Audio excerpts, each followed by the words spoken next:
दिसंबर से 1 दिसंबर को एग्जाम है। और डेट अगर देखें तो 1 दिसंबर पेपर 1 और पेपर 2 दो एग्जाम होता है इसमें। पेपर 1 1 to 5 के लिए, पेपर 2 1 to 8 पूरे के लिए होता है स्टूडेंट में ही। पेपर 1 मॉर्निंग में होगा, पेपर 2 इवनिंग में होगा, ठीक है।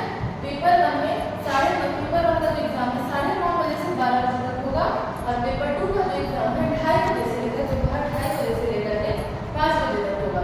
2.5 घंटे का एग्जाम होता है। दोनों पेपर, दोनों का सिलेबस अप्रॉक्सीमेटली सेम माना जाता है, क्योंकि दोनों में सीडीपी पढ़ना है, दोनों में लैंग्वेज पेपर पढ़ना है।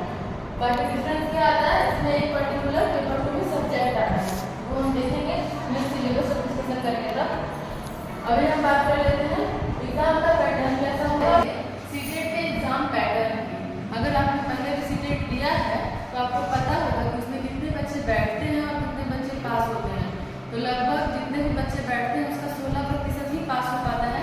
बाकी पता नहीं कैसे नहीं पास होते हैं, सिलेबस बहुत ईजी है, बट अप्रोच सही होना चाहिए। तो मैं अप्रोच सही करके आपको बताऊंगी कि कैसे आपको पढ़ना है। 90-95 नंबर लाना कोई बड़ी बात नहीं, बट आप टारगेट करो 120 प्लस, क्योंकि 90-95 कोई अच्छा मार्क्स नहीं माना जाता है। तो सबसे पहले एग्जाम पैटर्न हम देख लेते हैं। टोटल मार्क्स कितना होता है, 150, 150 नंबर का एग्जाम होता है। ड्यूरेशन 150 मिनट यानी 2.5 घंटे का एग्जाम होता है। 150 क्वेश्चन 150 मिनट, एक क्वेश्चन 1 मिनट, ऐसा मान के आप चल सकते हैं। मोड क्या हो रहा होगा इस बार, OMR ऑफलाइन मोड होगा। जब हमने किया था 2022 में, तब वो ऑनलाइन मोड था। ऑनलाइन मोड में मेरे समझ मार्क्स आया, ठीक है।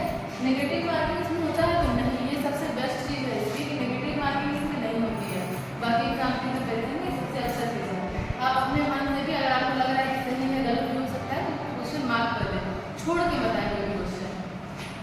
जब एग्जाम पैटर्न हमने देख लिया, अब हम बात कर लेते हैं सिलेबस। इसका सिलेबस क्या है, सिलेबस इसका एकदम डिफाइंड सिलेबस है, एक मतलब फिक्स सिलेबस है। हमको उतना सही पढ़ना है, ज़्यादा कुछ पढ़ना ही नहीं है। क्या पढ़ना है हमें, हम पहले पेपर 2 की बात करेंगे। पेपर 2 जो 6 to 8 के टीचर्स के लिए होता है, इसमें क्या पढ़ना होता है, CDP child development and pedagogy. CDP क्या होता है, शिक्षण शास्त्र हम इसे जान सकते हैं। बच्चों को समझ करके हम इसे उन्हें कैसे पढ़ाते हैं, ये सारे मेथड्स हमें इसमें जाने होते हैं। एक बात और आप ध्यान रखिएगा कि जब भी आप सीटेट जैसे एग्जाम की प्रिपरेशन कर रहे हो तो आप रटने का कोशिश ना करें, कोई चीज़ रटे नहीं, क्योंकि ये सारी चीज़ें समझने की होती है। रटने से कुछ नहीं होगा इसमें।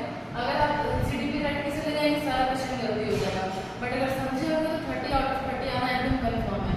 तो CDP 30 MCQ 30 क्वेश्चन होते हैं, 30 नंबर का होता है। अगर सेकेंड या थर्ड पेपर की हम बात करें तो हमारा सब्जेक्ट होता है, किस सब्जेक्ट के हम टीचर बन रहे हैं। मैथ्स या साइंस के बनेंगे, वही 60 क्वेश्चन 30 क्वेश्चन, और अगर सोशल स्टडीज या सोशल साइंस के बनेंगे वही 60 नंबर।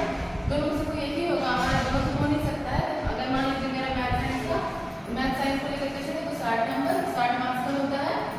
लैंग्वेज 1 हमारा हो सकता है हिंदी इंग्लिश में से कुछ भी, लैंग्वेज 1 30 मार्क्स का 30 क्वेश्चन।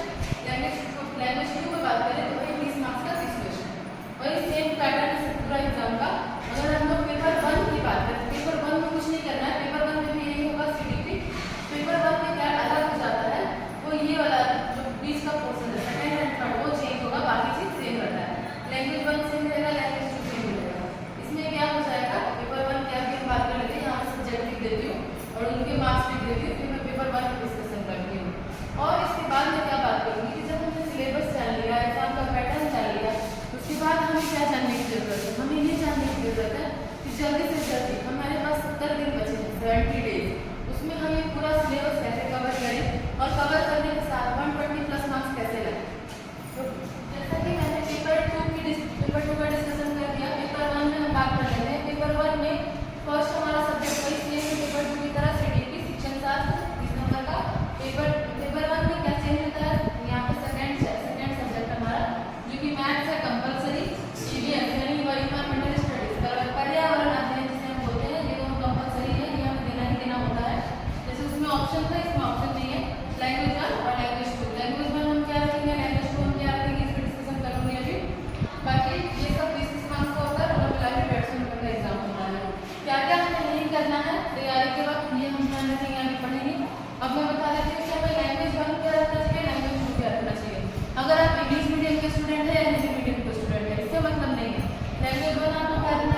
ग्रामर होता है, हिंदी में ग्रामर होता है।